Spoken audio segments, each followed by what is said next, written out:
All right. Well, now we're going to talk about one of the biggest events in the 20th century and in human history, and this is the Russian Revolution of 1917. Um, this is such a big event because it shaped so much of 20th century history and even just the beliefs about Marxism and whether Marxism could ever work. That's the kind of a topic that you can still see entertained here and there, usually like in college classrooms or critical theory discussions. But it's the Russians; they're the first to actually attempt to do something like a controlled economy under Marxist ideals. So how does this happen? Well, it happens in the midst of what Lenin calls an imperialist war and World War One. And you remember Russia was ruled by the czars, Tsar Nicholas II, who reigned from 1894 to 1917. He's an autocrat. They had already had there was already a failed revolution in 1905 led by a priest called Father Capone, where the military literally shoots upon a crowd. So Russia's kind of a mess because it has been, out of all the other European nations, kind of slow in doing reform. So the revolution is it's called the Bolshevik Revolution because of the Bolshevik Party that'll eventually take control and initiate this coup in October of 1917. The leader is Vladimir Lenin, and his brand of communism is known as vanguard communism. Now, he writes about his particular view of communism in his essay, What Is It to Be Done, in 1902. And his argument is that communist states or communist revolutions need to be led by this small elite. So they're going to be the ones to usher in the revolution, this like small elite class. So right there, you kind of see a difference where Marx, he talked about class warfare, and when he talked about revolution, it was more of a thing about like the proletariat finally gaining consciousness and leading this revolt. He was kind of messy on the details, not very specific. Lenin is specific. He's like, look, the people kind of need to push by this like small vanguard group, and so that's exactly what he's going to do in 1917. So World War One, went badly for the Tsar, much like it went badly for most of the European powers. But because of the money problems at home and the fact that the people at home did not trust his wife and this weird monk Rasputin's influence over his wife, in fact, they're starving. People took to the streets in February 1917, and so the Tsar had to leave the war front, go home, and give up his power. And the idea was the provisional government was going to come in, take over, and basically you'd have something set up, um, something probably along the lines of like a some type of constitutional monarchy with the Duma. Duma was already created. It's like their Congress. It was already created back in the 1905 revolution, but it didn't have much power.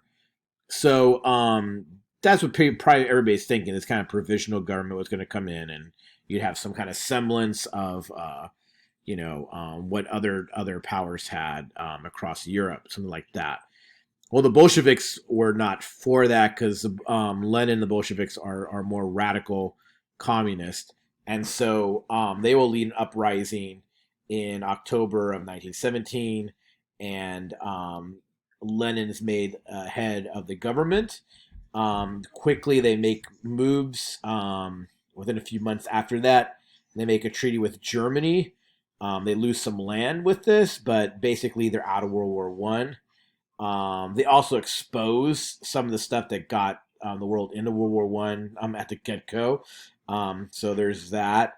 But and then a few months after that, they put to death the Tsar and his family. So all the royal family are shot and killed by the Bolsheviks. Well, the leaders of the provisional government, the reformists, and some of the conservatives decided to rally together and fight against the Bolsheviks. This is the civil war that lasts from 1917 to 1922. Um, the the Red Army will win. They're being led by Leon Trotsky.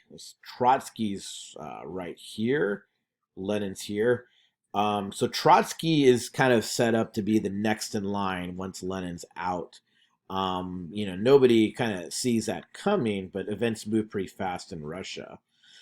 And one thing that's oftentimes missing is the fact that, remember, within the labor movements, there were a lot of socialists and even communists across the world. So once the revolution was successful in Russia, um, Trotsky, for example, was really trying to push for revolutions to break out through the rest of the world, and that Russia, since now they've been stabilized as a communist government, or moving to that stabilization, they're going to be supportive of other communist movements. Well, this doesn't happen. In fact, um, as we saw last lecture, real briefly, there was a Spartacus revolution in Germany, and that fell apart. That was squashed by basically um, the the soldiers and other movements left behind in Germany. So this doesn't get things really moving the way, at least Trotsky's plan, um, or the way he had, is this kind of international revolution. So that leads to this next guy, the guy who actually takes over Russia for most of the 20th century, and that's Joseph Stalin. Now, Stalin was not a heavy player in the Bolshevik Party. It's more of kind of a thug for the party, so he wasn't high up. But the way he moved was to basically weasel his way in to being the general secretary, which wasn't much of a position in 1922. We'll see what Stalin does with it. Now, early on in the Bolshevik reign, they are true Marxists, so they adopt a very strong atheist platform, and you'll see the church, the Russian Orthodox Church, get heavily attacked, and you'll have some famous Orthodox philosophers, theologians, priests get exiled. Now, Lenin, in the meantime, between 1921 and 1924, issues the new economic policy. So, new economic policy, for all Lenin's radicalism, new economic policy is something of a sort of like gradual shift in the social economic structure of Russia from this kind of pseudo feudalist, moving towards a capitalist state into a more an actual socialist state. Well, when Stalin will, like as I mentioned, move in to be general secretary, and as general secretary, he basically is the guy who has access to Lenin. Now, Lenin is actually shot early on, as he's a leader of Russia, and suffers a stroke and is basically debilitated. So that Stalin, at a certain point, even when Lenin's alive, is a conduit to Lenin. He uses this access to basically control, spy, all the things moving in and out of Lenin's office. So even Lenin's hand-picked successor, which everybody knows it's Trotsky, Stalin uses this position as general secretary to basically paint Trotsky in a corner, and have him exiled. Now, Stalinism, the idea of Stalin's view of communism, is that communism should be a one-country communism. That unlike Trotsky, who thought we should spread communism around the international arena, Stalin's like, I'm going to focus on Russia first. And so he goes into his 5-year plan where he's going to, unlike the new economic policy, he's going to rapidly increase industrialization and collectivization in Russia, basically ending all the privatized farms that are there.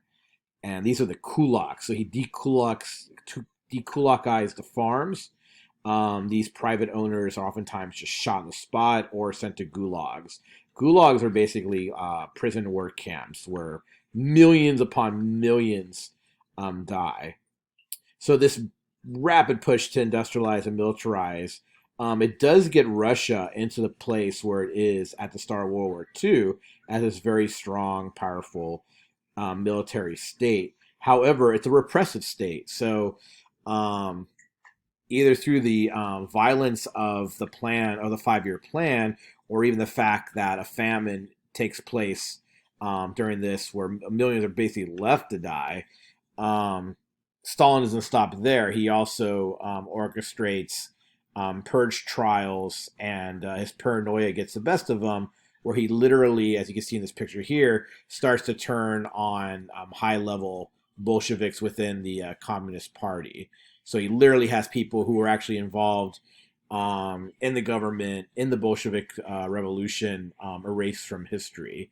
And this propaganda poster here shows how, like, within Russia, they saw him as the great leader, the face of the country. And so, famously, his portrait is everywhere, and he's seen as like this great hero. Um, I would also encourage you to watch this end of a film that shows Stalin as like this great leader as well. So you're going to see movies are utilized to do this. Okay, so I'm going to move quickly through this. We'll get to this on its own slide. But I just want to talk about this since I'm having you listen to Stravinsky's Rite of Spring. Um, Between the World War One and World War Two, I had just kind of seen briefly in the last slide with Stalin, things like music, contemporary just movies of self, radio, all this stuff comes into being, modern art. And so there's a lot of influence from the philosophy of like Nietzsche and Marx, and even the psychoanalysis of Freud on dreams that affect the art world. And because of World War One, most of this art is very experimental and very pessimistic. So if you listening to Stravinsky's Rite of Spring, you'll see kind of the violence in the music, and the dissonance in the sound. And the way Stravinsky is actually pulling out of like Russian folk um, to get that sound. So also kind of one of the things that these European artists oftentimes appeal to is like indigenous and other than European culture, to like get this kind of like foreignness in the art and the sound. So it's a big moment of critique. Um, Figures like Oswald Spengler will write books called like The Decline of the West. So they literally see the Western tradition falling apart with World War One. Novelists like Franz Kafka, the Austrian Jew, will talk about through his stories, talk about being put on trial for a trial he didn't know what the crime was, kind of basically the soulless bureaucracy that comes after the individual, and then how the individual feels like a bug that's kind of personified in the story, the metamorphosis. Eliot's A Wasteland does the same thing, where it kind of basically talks about the tragedy of the West. Or you can see in Picasso's art, where he is definitely appealing to um, non-European sources, whether African or indigenous, in his paintings of like the Demoiselles d'Avignon. Here, these picture of the prostitutes. So it's a very dark moment of art. The philosophy tends to be, and even the theology tends to be very critical of the modern Enlightenment project. Um, and you know that kind of optimism in European humanism we saw with Enlightenment is basically being picked apart, either by philosophers or theologians.